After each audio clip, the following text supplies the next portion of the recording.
गणपतये नमः। ॐ ज्ञानानन्दमयं देवं निर्मलस्फटिकाकृतिम् आधारं सर्वविद्यानां श्री हयग्रीवमुपास्महे। శ్రీ హయగ్రీవ అనుగ్రహ ప్రసాద సిద్ధిరస్తు. కుంభరాశి వారికి మే 15 నుంచి జూన్ 15 వరకు కూడా సప్తమాధిపతి అయినటువంటి సూర్యనారాయణుడు, సూర్య భగవానుడు మరి వీరికి చతుర్థ స్థానమైనటువంటి వృషభ రాశిలో సంక్రమణం చేసినటువంటి ఈ నెల రోజులు కూడా వీరికి గృహపరమైనటువంటి ఎన్నో అసౌకర్యకరమైనటువంటి ఇబ్బందులు ఎదురయ్యే అవకాశం ఉంటుంది. ఆరోగ్యపరంగా కొంచెం తలకాయ నొప్పులు చాలా ఉంటాయి, ఇబ్బందులు. తండ్రి గారితో కొంచెం గృహంలో అసౌకర్యకరమైనటువంటి ఇబ్బందులు తలెత్తే అవకాశము.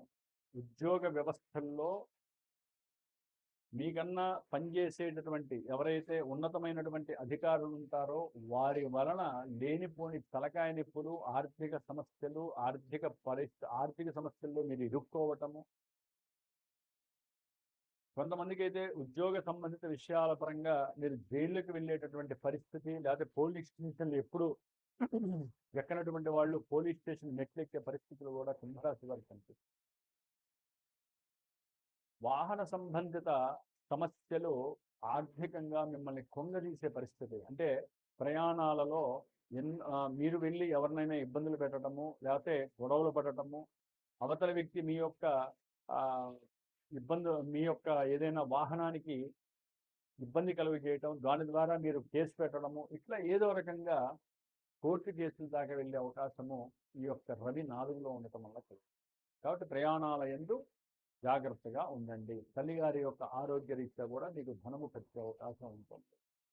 వ్యాపార భాగస్వాముల మధ్య కూడా అనుకున్నటువంటి అభీష్ట సిద్ధి, వ్యాపారంలో సరైనటువంటి లాభాలు లేక ఇబ్బందులు పడే పరిస్థితి కూడా కలుగుతుంది. అది కూడా మిమ్మల్ని సౌకర్యవంతమైనటువంటి జీవితాన్ని ప్రసాదించారు. శిరో సంబంధిత, నేత్ర సంబంధిత బాధలు మిమ్మల్ని ఇబ్బంది పెట్టడానికి అవకాశాలు ఎక్కువగా ఉన్నాయి.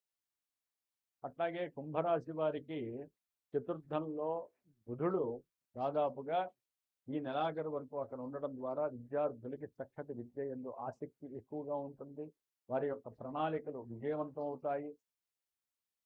అయితే చదువుకునేటటువంటి విద్యార్థులకి ఇక్కడ మైనస్ ఏంటంటే రవి బుధులు కలిసి ఉండటం ద్వారా కొంతవరకు చదువులో వెనకబడే లక్షణం ఎక్కువగా ఉంటుంది.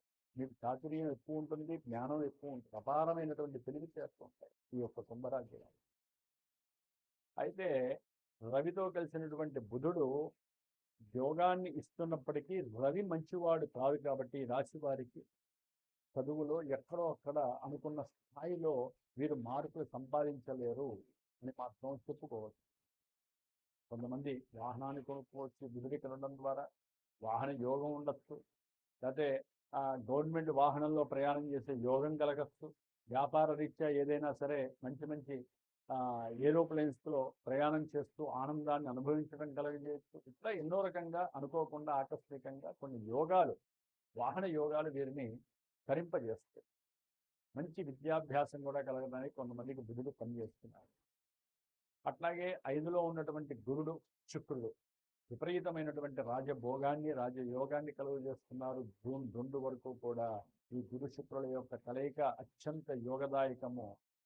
గృహయోగాన్ని, వాహన యోగాదుల్ని, సంతాన యోగాదుల్ని, అనుకున్నటువంటి అభీష్ట సిద్ధిని కలుగజేస్తూ ఏదైనా సరే ఆర్థికపరమైనటువంటి సమస్యలు ఉంటే ఆ సమస్యలు కూడా కోర్టు వ్యవహారాలను కూడా గట్టెక్కించే పరిస్థితి జూన్ 2 వరకు ఉంటుంది. జూన్ 2 తర్వాత గురుడు ఎప్పుడైతే మారుతాడో వీరికి ఉద్యోగపరంగా అయితే కనుక చాలా చాలా అభీష్ట సిద్ధి నెరవేరుతుంది. కొంతమంది బ్యాంక్ ఉద్యోగాలు వస్తాయి, కొంతమందికి ఏదైనా సరే రియల్ ఎస్టేట్కి సంబంధించిన దాంట్లో అయితే కనుక ఉన్నతమైనటువంటి పదవిలోకి మిమ్మల్ని మార్చే అవకాశం ఉంటుంది.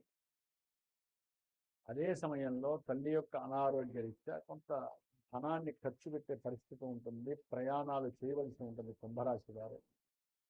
ఉద్యోగాల్లో కూడా కొంత ఆర్థికంగా నష్టపోయాల్సిన పరిస్థితి ఉంది. ఎందుకంటే షష్ఠమ గురుడు ఇప్పుడు షష్ఠమ గురుడే కాబట్టి ఆయనకు ఉచ్చస్థితి కాబట్టి ఉద్యోగాదుల్లో ఎదుగుదల ఉంటుంది. శుక్రుడు గురుడితో కలిసి షష్ఠమంలో జూన్ 8 వరకు ఉండటం ద్వారా చదువుకునేటటువంటి విద్యార్థులకి కొంత తల్లి యొక్క ఆరోగ్య రీత్యా అనారోగ్య బాధల వలన వీరు కొంత మానసికంగా డైవర్ట్ అయ్యే పరిస్థితి ఎక్కువగా ఉంది. చదువులో అనుకున్న అంటే ఉన్నతమైనటువంటి చదువుకోవాలి, విదేశాలకు వెళ్ళాలి, చదువుకోవాలి, అక్కడ ఉద్యోగం చేయాలి, విపరీతమైనటువంటి గృహాలు, మంచి వాహన యోగాలు పొందాలి అని మానసికంగా దిగుచ్చుతూ ఉన్నటువంటి వారికి కొంత ఎక్కడో తేడా జరిగే అవకాశం. ఎందుకంటే శుక్రుడు 6లో ఉండటం షష్ఠ దోషము అంటారు, వృక్షస్థ దోషము అంటారు. ఇది ముహూర్తాల పరంగా ఉన్నప్పటికీ ఇక్కడ కూడా ఆయన పూర్తిగా బలహీనంగా ఉన్నారు. మరి ఈ కుంభరాశి వారికి శుక్రుడు బలమైనటువంటి వాడు. కాబట్టి మీరు ఏం చేస్తారంటే శుక్రుడికి సంబంధించిన అధిష్టాన దేవత లక్ష్మీదేవి ఆరాధన చేయండి.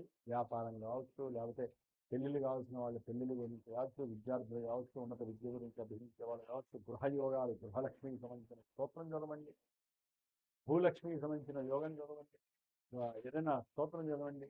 కలిసి లక్ష్మీనారాయణ స్తోత్రం అయితే ఇంక తిరుగులేదు. కాబట్టి ఆరోగ్యపరమైన సమస్యలు కూడా మిమ్మల్ని ఆర్థికంగా నష్టపట్టచ్చు, జాగ్రత్తగా ఉండండి. ధనపరంగా ఏదైనా అప్పులు ఏదైనా ఉంటే కనుక మీరు ధనం కలిసి వచ్చి, ఉద్యోగరీత్యా కలిసి వచ్చి మీరు ఆ అప్పుల్ని తీర్చేటటువంటి పరిస్థితులు కనిపిస్తున్నాయి. తల్లి తండ్రి ద్వారా ఏదైనా మీకు ఆస్తి కలిసి రావడం, దాని ద్వారా చక్కటి గృహాలను కొనుక్కునేటటువంటి పరిస్థితి కుంభరాశి వారికి కనిపిస్తుంది. అయితే ఈ కుంభరాశి వారికి ఏలినాటి శని దోషము మాత్రం తీవ్రమైనటువంటి ఆర్థిక సంక్షోభాన్ని కలుగజేస్తుంది. కుటుంబంలో మనశ్శాంతి అనేటటువంటి ఉండదు. పెట్టిన ప్రతి పెట్టుబడి కూడా నష్టాన్ని కనిపించేటటువంటి పరిస్థితి. గృహాన్ని ఛిద్రం చేయటం, గృహంలో మానసిక ప్రశాంతత లేకపోవడం, చేసే ఉద్యోగంలో కూడా ఎప్పుడు ఏదో రకమైన సమస్య, మానసికంగా వీళ్ళు ఏది చేద్దామన్నా ఎదగలేని పరిస్థితి. అదే రకంగా కుంభంలో ఉన్నటువంటి రాహువు, సప్తమంలో ఉన్నటువంటి కేతువు, భార్యాభర్తల మధ్య, అట్లాగే వ్యాపార భాగస్వాముల మధ్య, సంఘంలో కీర్తి ప్రతిష్టలు ఇవన్నీ దెబ్బతినే పరిస్థితులు, వీరి మధ్య అనురాగము, ఆప్యాయత తగ్గే పరిస్థితులు. కాబట్టి వీరు సుబ్రహ్మణ్య ఆరాధన చేయండి, హనుమంతుడు వారి యొక్క ఆరాధన ఎక్కువగా చేయండి. సూర్యారాధన వలన కాస్త విద్యార్థులకి, అట్లాగే ఎవరైనా రియల్ ఎస్టేటర్స్కి, తండ్రిపరమైన విరోధం ఉన్నటువంటి వాళ్ళకి, వ్యాపారంలో నష్టాలు కనిపిస్తే వాళ్ళకి కాస్త సూర్యారాధన చాలా విశేష యోగాన్ని కలిగిస్తుంది. వీరిలో చెప్పుకోవాల్సినటువంటి విశేషం ఏంటంటే ఈ యొక్క మాసంలో కుజుడు 3వ రాశిలోకి మారటం వలన వీరు స్వయంకృతంగా ధైర్యంతో, సాహసంతో వేసే కొన్ని స్టెప్స్ వీరికి మంచి ఉత్సాహాన్ని, ప్రేరణని కలిగజేస్తున్నారు. కుజుడు 3వ స్థానంలో ఉండడం ద్వారా వీరి యొక్క ధైర్యము, వీరి యొక్క పరాక్రమము గుర్తించి ఉద్యోగంలో మంచి పొజిషన్స్కి వెళ్ళే పరిస్థితి కుజుడు ఇస్తున్నారు. వీరు తమంతట తాము సృష్టించుకుంటూ ఉంటారు. ఈ యొక్క కుజుడి యొక్క దృష్టి గురువుల మీద పడడం ద్వారా ఉద్యోగంలో పొజిషన్స్ పెంచుకుంటూ, వారి యొక్క ధైర్యంతో ఎప్పుడు మాట్లాడినటువంటి వాళ్ళు కూడా ఈ పని నేను చేస్తాను సార్ అని చెప్పి వారి యొక్క ఉద్యోగస్తులతో మాట్లాడటము, దాని ద్వారా వారి యొక్క ఔన్నత్యం పెరగడం ఈ కుజ భగవానుడు. కాబట్టి కొన్ని గ్రహాలు ఈ విధంగా ఉంటాయి, కొన్ని గ్రహాలు ఆ విధంగా ఉంటాయి. మానసిక చర్యలకి మాత్రము ఈ యొక్క గోచారము చాలా పనిచేస్తుందండి. కానీ ఎన్నో ఈవెంట్స్ ఉంటాయి.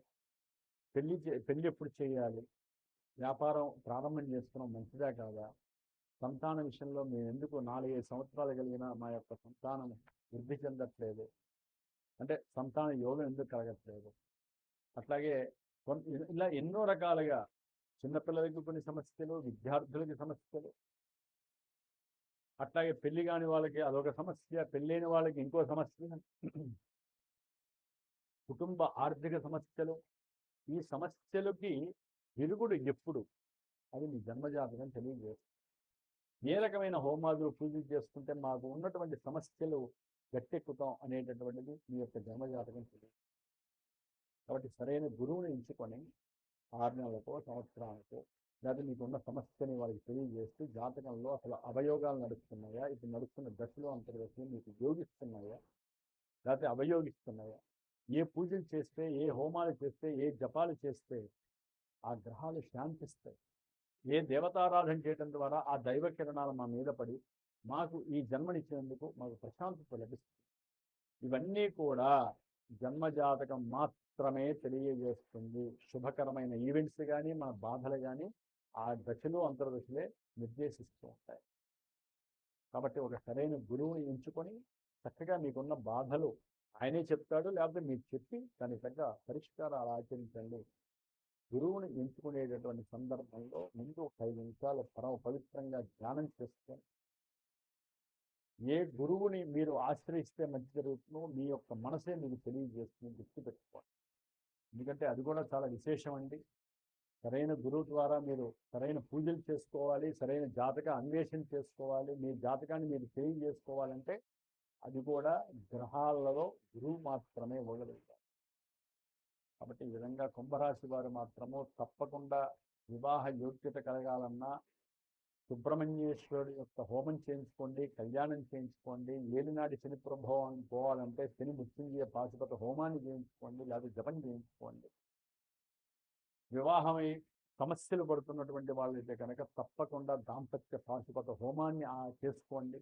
ఇట్లా ఎన్నో ఉన్నాయి గురువులు చెప్తే కనుక. కాబట్టి మీకున్నటువంటి సమస్యలన్నీ తొలగేటట్టుగా చేయాలి అంటే నిత్యము దైవారాధన చేయాలి. మన యొక్క సనాతన ధర్మాన్ని వృద్ధి చేసుకోండి. సనాతన ధర్మంలో ఉన్నవాళ్ళు సనాతన ధర్మానికి లింక్ అయి ఉన్న వాళ్ళనే చక్కగా వివాహాన్ని చేసుకొని వృద్ధి చేసుకోండి. మన యొక్క ధర్మాన్ని, వృక్షాల్ని పాతండి, అంటే మొక్కల్ని పాతండి, అవి వృక్షాలై ఎంతో మందికి యోగాన్ని కలిగజేస్తాయి. అంటే వృక్షో రక్షతి రక్షక. ప్రతి ఒక్కరూ ఆరోగ్యంగా ఉండాలని, మానసికంగా బాగుండాలని, ప్రపంచము ఎప్పుడు సౌభాగ్యంగా ఉండాలని కోరుకోండి. ఆ ప్రపంచంలో మనం ఉన్నాం కాబట్టి మనం కోరుకునే కోరిక ముందు మనల్నే రక్షిస్తుంది. జై శ్రీమన్నారాయణ.